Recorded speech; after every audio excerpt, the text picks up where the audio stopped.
মুছে যাক গ্লানি, ঘুচে যাক জরা।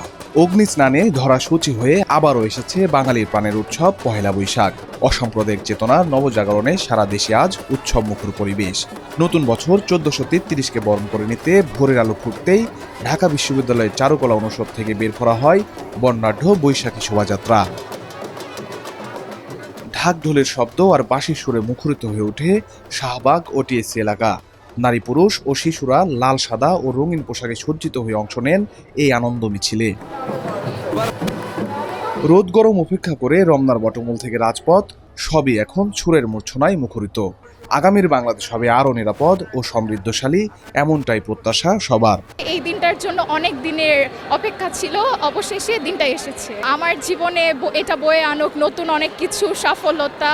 এবছরে আসতে পেরে ভালো লাগছে এবং এবার অনেক মানুষ দেখছি এবং সবাই খুব আনন্দে উদ্বেলিত এবং আমরাও এই কারণে একটু ভালো লাগছে আর কি, গুড ফিলিং। নতুন বছরের প্রত্যাশা আমরা যেন সবাই মিলেমিশে অসাম্প্রদায়িক বাংলাদেশ গড়তে পারি।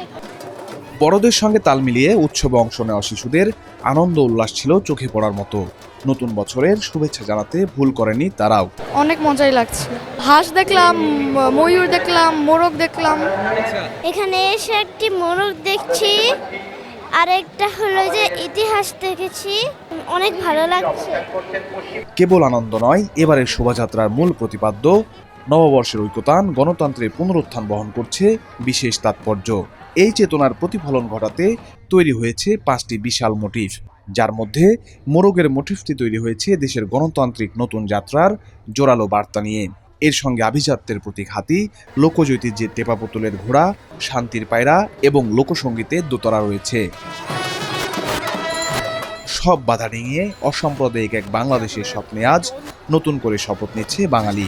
নতুন সূর্যোদয়ের সাথে সাথে 1433 বঙ্গাব্দ বয়ে আনুক অনাবিল শান্তি।